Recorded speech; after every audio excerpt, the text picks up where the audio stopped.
Art Workshop is made possible by Martin F. Weber Company, manufacturer of fine artist material since 1853.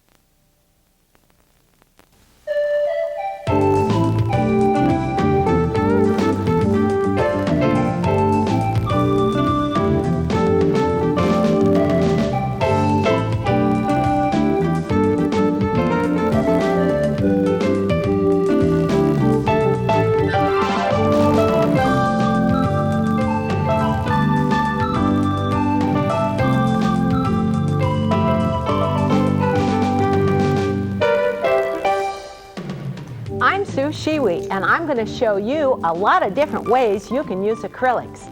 And first of all, I've got my acrylics in a special palette. And let's look here, and I've already put them out on my palette, and I've got a lid over that so it would protect them. Now, when I put them out on that palette, I get them out of my tube, and I can just squish them out there, and they will stay for a certain amount of period, but that protection of having a lid over it will keep it so that it will make them so they don't dry out as quickly. Now, the acrylics do dry, so over the top of them as you're working, you might want to squish a little bit of water. And let's look down at the beautiful range of color we've got here. And as I've come in here, we've picked out a lot of colors, and they're very intense. And when we put the pigment into them, we made sure they were lots of bright pigments, and they matched those that I use in my watercolors as well. So you could use the techniques kind of going back and forth. As I've got my colors out here, the first thing you would want to do is learn about how they work. And you could take just a scrap of watercolor paper as I have here. I've run down this with some dark acrylic and I've let it dry. And then as you come across with those acrylics, so you'll understand how they work, I can start out, which I already did, with a little bit of my yellow, and I pull this across. Now you can see as I'm coming across here that the color underneath is still showing through on the darker side. So if I want that to be brighter, I could add some white, which I'll show you in a minute. As I run through this, and you can make yourself a notebook, which is really ever so helpful, and I'm going to take a little bit of my Cad Red Light, a little bit of my Magenta Deep, and I'm pulling these on across. And what the purpose of this is as I'm working my way around here, is so that you can see on those surfaces, a lot of times we might be working on a canvas. The amount or thickness that you apply your pigment can vary. You can use acrylics either like a watercolor and or you can use them like an oil. The nice part about acrylics is that they're so flexible. You can use them either way. And by diluting them down, you can use them on watercolor paper. You can use them thicker on canvas. You could put it on plastic. They're more flexible. They don't become brittle. And what I mean by brittle, over a period of time when you're putting them on things, unlike oil where it could be brittle, you could take, in fact, the acrylics and you could put them on a raw canvas versus oil where you should always put it on a prime canvas so that it wouldn't deteriorate over time. And so acrylics are wonderful to use. There's no toxic solvents that you're going to have to dispose of. And so they really are great to work with, and they work very quickly. They dry quickly, that can be an advantage, and they dry so quickly that sometimes that can be a worry. And so I'm going to show you too. I've got, as I'm working, some material that we've squished out already that will work as a drying retardant. And so I've got it right here, and it's clear, and it will slow my drying down as I'm working. And I can come on through. Now, the best part about having this as a reference, it would help you in learning about how these colors, how opaque they were. I want to get up over here to my white. You can see once I put my white on how opaque that is. And what the opaqueness would mean is then how it would be covering the surface. Now, if I've got a dark background then, or if I want to highlight something, I'll show you how I could go about doing that in just a minute. But first, I want to show you or share with you how you can do gradations of color. So I've got some paper handy here, and this is just watercolor paper, and I can use that to test on. I can use this in two different manners. I can come in to get a nice gradation of color in a more traditional watercolor way by wetting a little section here And what I'm going to do is wet it enough that it's got a shine. I'll lift it up. And I usually work at an angle. It's much easier to work on an angle. I've got these so that they clip in. And I want to make sure I don't lose that for a second so we can look back and forth. And I'm going to pick up just a little bit of color. And I'll pick up a little bit of blue, pretending maybe you want to paint a blue sky on something. If you pre-wet it and you want to use it in a more traditional watercolor manner, you get a lovely gradation of color going from a deeper blue to a lighter blue very easily. Because of having it wet, it will work and it will become transparent. Now the great part about acrylic is you can either have it transparent or, now I'm going to show you how you can do it by coming in, and if I pick up more pigment, a little bit heavier, apply it maybe to the top, and then very quickly I can come in, pick up some white, and I can work this back and forth, and it would be then far more opaque. And so that I could use this in much the same manner by picking up more pigment, and now you wouldn't be able to see through it. You can see brush marks if you want, and you can have it on very thick and making color adjustments, so that this is the easiest way to have a gradation in color. Brushes, as you're using these, will make it easy too. So let's look down on as I'm working. And another easy way for you to accomplish getting a gradation of color is to pick up first color as I have here with white, and I'm going to come over then to my blue, so I'm going to go back over to that blue. This is ultramarine blue that I've got. Pick up a little bit of on the point of the brush. Now let's look real closely down here as I go back and forth, and as I'm working this I can work the color on my brush, and I am using a 3/4 inch background brush, or angular brush I should say. And the brushes that you select too when you're using your acrylics, having a synthetic brush, which these are synthetic, will work when you're doing your blending and work easier than if I was maybe using a natural hair brush, because it makes it easy for cleaning. So if I'm going to come in here now as I brush back and forth, you can see how easy it is to get a gradation of color. So it's coming in again by how I load that brush and going back and forth easily. And I can either do it in a more opaque manner, and or I can give my brush a rinse, and you could give a brush a rinse, and you could come back in and you can dilute this thing down again by just picking up just a tiny bit of color, and as I'm coming in using my water on there. So I think it's important to understand how you can get those changes in color. Now, as you're working on different surfaces, and especially using the acrylic, then you may decide that as you're working, and I've got one prepared over here that's got a dark surface, and it would show you how you could do layering, and whether you're going to do some flowers or whether you're going to do a landscape, and or maybe you've got a dark surface, maybe you're going to paint this on a canvas that you've already prepared by putting black acrylic on it, and you want to have it look light. Then in order to get those light colors, what you do is come in with, again, some white, and I've already done this, and that white will end up making it, again, very opaque. And I can change brushes if you want. Petals, you can use round brushes, are very easy. So I'm making a little daisy shape in here again. And as I pull this around, just getting that shape on to show you, and that the opaqueness, meaning that you can't see through it, is blocked by having the white, and I'm going to tap this in. Now, if I came in immediately, or you did, and picked up a little bit of yellow and started putting in that section where I've put the white, it will mix or blend together. Down in here I've already put it on, and it takes just no time at all to dry. And I can come in and I want to rinse my brush, and instead I'll pick up the yellow, and we can see down here where it's already dry how much brighter it's going to look. So that by letting an area dry and putting another layer or glaze of color on there, it'll look far better and brighter for you. So it's wonderful and easy to do glazes when you're using your acrylics. And so I'm going to put this on. Now, as I work, I could either let that dry, or I can come back in now and put just a tiny bit of a highlight and tap on it. But again, it wants to kind of mush down in there, and so letting that area dry would be helpful. Coming around the outside edge, then it's so easy to shade things when you're using your acrylics. And I've got lots of brushes here, and it's fun when you're using them. Use a brush that's comfortable, and these angle brushes, again, are very, they're great. They've got plastic handles, so I can let them sit in the water longer, and it's not going to hurt.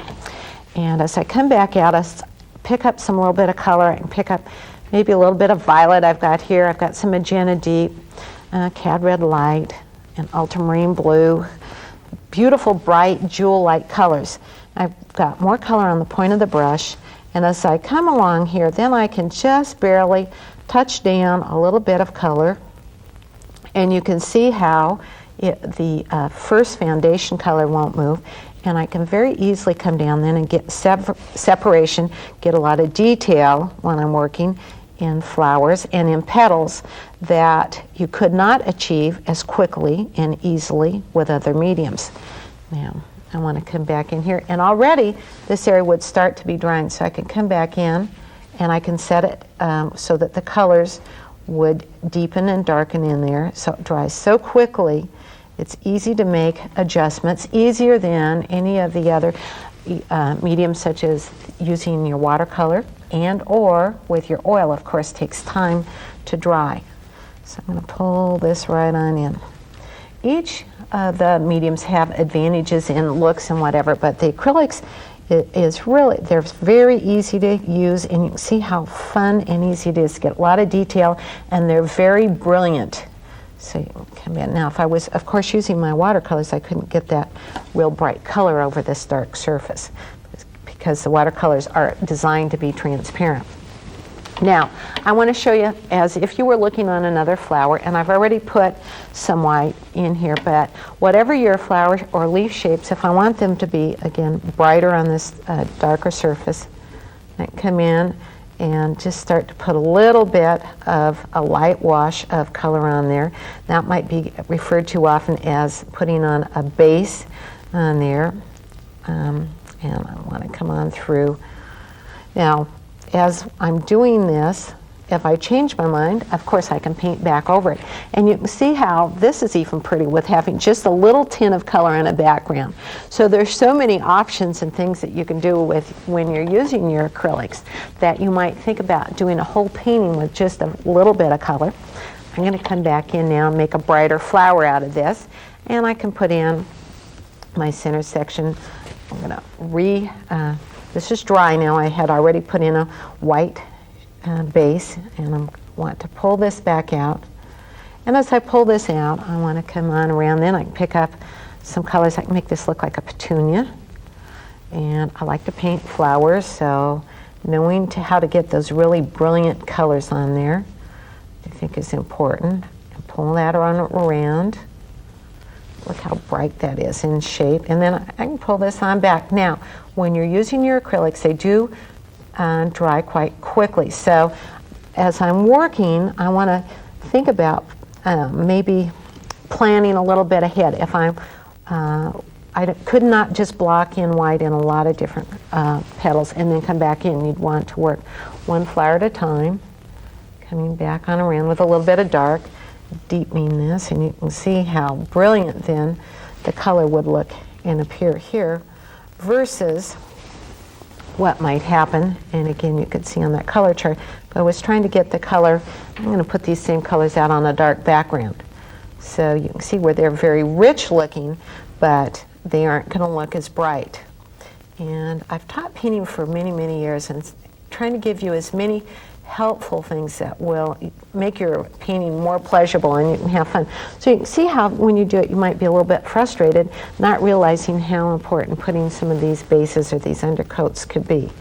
I want to pull this on out now on the bottom section here so that you can see a little bit more finish to it in case you want to put the trumpet shape on. I'm going to come on down, and now my greens as well will be brighter, and picking up a little bit of yellow and green. And as you do leaves, if you do a leaf shape that as you're working with any of your paints that has light and dark. So pick up a little bit of white when you're doing your leaf, maybe a little bit of your yellows, and most often you'll see that I brush mix. And so these are the colors as you're putting them out can make a variety of colors, and the tinning strength of them, which means how much pigment it takes to make a pretty color, is really strong. They come in a tube, and so they are just very much like your traditional oil colors. In fact, I can make my paintings that I've done with my oils using acrylics have identically the same look, and you could not tell whether I'd done them with oil or acrylic. But I can also use my acrylics much like I do my watercolor and get the same look. Now, as I'm coming in, if you want more texture on a painting, a lot of times people want to add more texture when using acrylics. I could really build this up, and I could add more dimension by just, and you can see here how kind of roll it off. So the amount of texture would be your choice, whether you wanted to have more or less texture. And you can pull this on through and pull this on back, pulling the stem in, putting a little bit of color up in here just to get an idea of how you can glaze on color. Now, another way you can put glazes on is with very thin diluted glaze, and this time I'm using more water, and I might want to do several layers. So you're going to come with this, and I'm using the same colors, but you can see how I am deliberately have thinned it down. I can let that area dry. I can come back in, and it's sort of like putting layers of cellophane on something, where you put one layer over another layer over another layer, and as you look through it, you can achieve colors that way that are impossible to make by stirring them all together in a pot of color, so that those sheer layers can come through. And now I can come back in with a little bit of my yellow, and this works particularly good when you're working in landscapes and whatnot. So I can come in, continue to build these layers slowly, and as I work these on, I can get them as bright again as I want. But sometimes you'll see right through, and they have two different appearances. Neither are right or wrong. It's just how you want to achieve an appearance in your painting. One time I had somebody say, "Sue, what's the very favorite thing? You know, what way is there to do a painting?" And to me, painting is much like music. It often depends on your mood. Sometimes you may want to have it very bright, and the next time you might want to have it soft. You might want to have it very realistic, or you might want to have it very abstract. And so it just, your painting, I know, I find that painting subjects that I like are important. Now, so that we've talked a little bit about things that you might use when you're on flowers, I want to make sure that I include some things that you might use if you were working on a landscape. So I'm going to switch here, and again, I'm just using some heavy 140-pound cold press watercolor paper to do some samples on, but you could use a canvas if you wanted to. Stretch canvases are going to be the easiest for you to use. And so, but for right now, I want to show you just some things that you might do to learn about making some things that will be to your advantage when you're using your acrylics on maybe if on landscapes. As you're coming through, pick up some white. I'm going to make it a little bit more opaque, and I'm going to get some more white paint out because you're going to use a lot of white. As you continue to work with your color, you might find that you want to come over this and again spray it. The palette is a specially designed palette. It's got a waxy surface. The inside of this has got drop-in palette. This becomes disposable. Whoops, it's running at an angle a little bit. But this is disposable, so I can tear that sheet out. Unlike watercolors which you can go back over the watercolor with some water, and it becomes activated again. Once this dries, it's going to be permanent.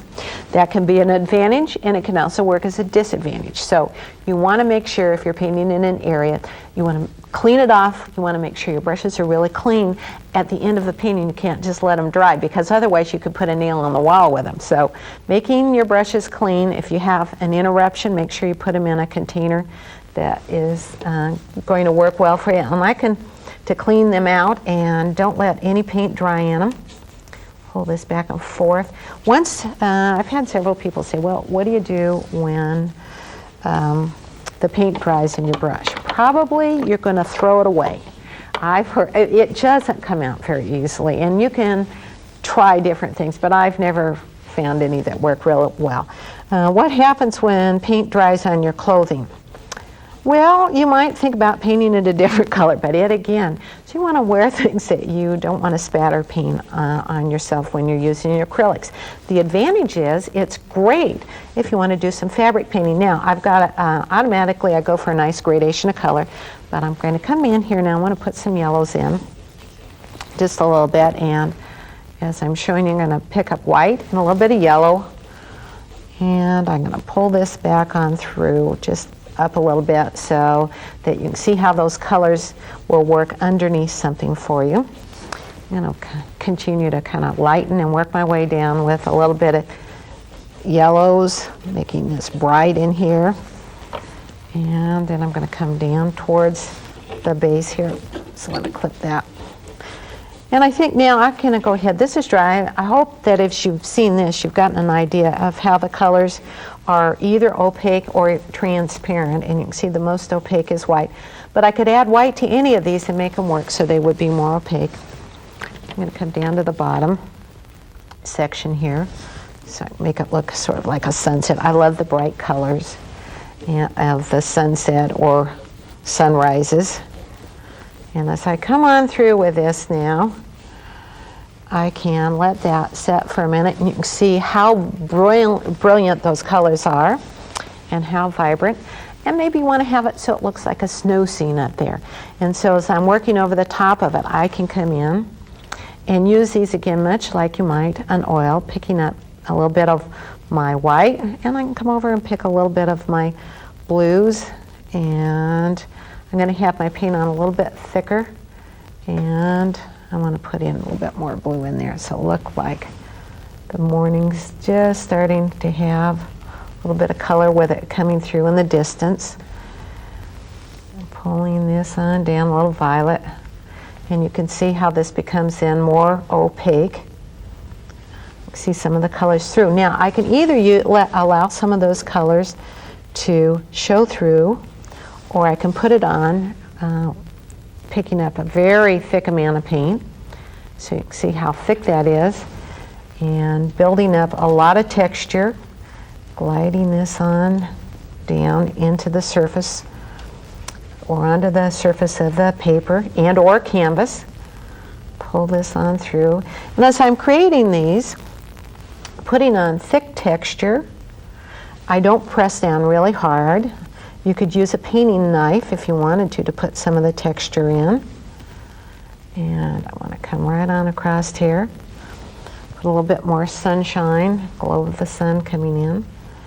And have this so that there's a tree line. Now, as you're working, you can have different brushes.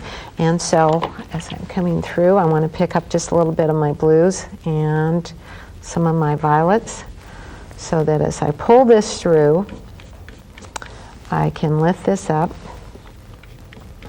and it's going to work easier for me while that's wet. If I let this area dry with a lot of texture on it and then I pulled it up, it would show that much texture. So you want to work these areas while they're wet. It's going to make it easier for you, and that's the important part. Pulling these down in a minute to reflect down into the water area. Now, if it starts to kind of, I want to say break, see the difference up here where it's real soft looking, and down here it looks like it's sort of catching. This needs a little bit more water going in my brush. So if you are working on something and it doesn't pull out nicely for you, add some more water, make some water adjustments. And now with a little bit more water and a little bit more paint, I can get just a different look in there to that. And darken this a little bit more coming up. Having a variety of layers and colors are so pretty. It's going to create depth. And making this just a tiny bit wetter.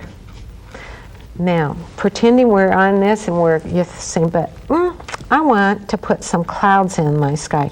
How would I go about getting those clouds going in there now? Well, when you have acrylics dry slightly darker than they are when you see them in the wet stage. So if I went to touch up an area in the sky, I could have a problem.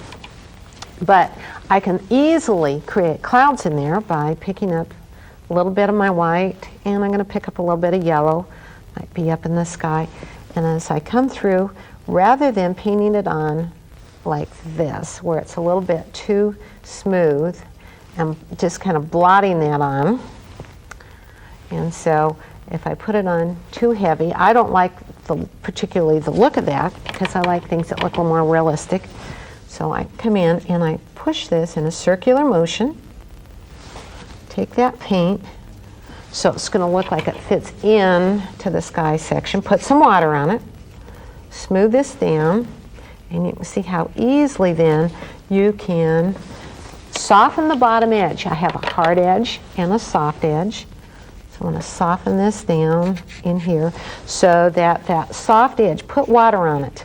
Add water. See how that now will fade out instead of having that hard line. And then I can come back in. And most clouds I like to have hard and soft edges. Pick up some more pigment. As I'm picking up some more pigment, I can layer this on. Just really nicely. Now look at the top and how fluffy that looks. Bottom edge, put water on. Let it come down and very gently come through. And it will look like you've got clouds in the sky instead of looking like, again, watch here. Putting it on too thick, kind of blotting it, looks like maybe something's just there. Clouds near your horizon are going to be a little bit smaller. So it's very easy to use this and have it come back in, and by simply that addition of the water is going to, on your brush, to have it so it kind of glides in, it's going to make it a lot easier for you. So you can pull this on back, pull a little bit as I'm working here, and then in the forward section it's really easy, and to use bristle brush on it then, and I'm going to use what I call a foliage brush. I'm going to tap on a little bit more foreground here so it makes it a little bit more interesting. So using different brushes will give you, of course, different looks with the technique that you're applying. And it's so easy when you're putting on backgrounds with your acrylics, because you can put on a dark background. And I can have this come on really dark. And in a matter of just a few seconds, it starts to dry. And a lot of times with oil, when you put it on, and then you come back over it, you have to be really careful because that oil makes it real mushy and when you come back in. So you have to give a little bit of drying time in here. So I can pull this up, make it look like I've got a real bushy area, and make it dark. And this would be the same thing when you're painting your trees. And so as I come through here, then I can give my brush a rinse. And I can put highlights in there. You can put really pretty bright flowers in there. And that's something that's unique to acrylic as well. So I can come back in and pick up a little bit of maybe my yellow and some white. Now, if you were using other paints, you could not get this bright color so easily.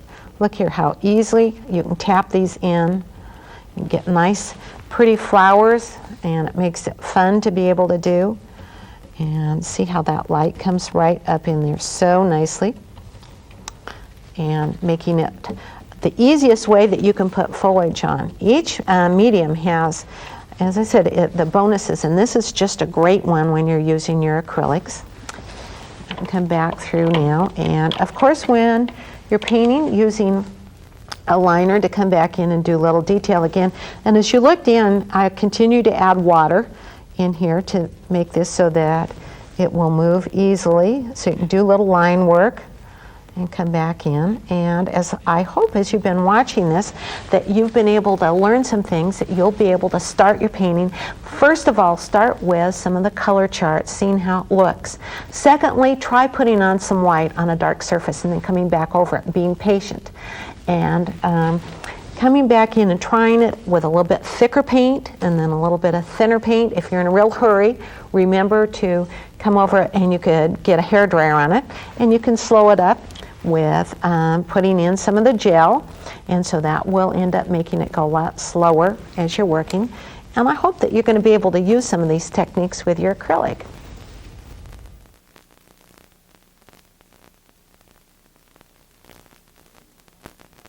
Shiwi Art Workshop is made possible by Martin F. Weber Company, manufacturer of fine artist material since 1853.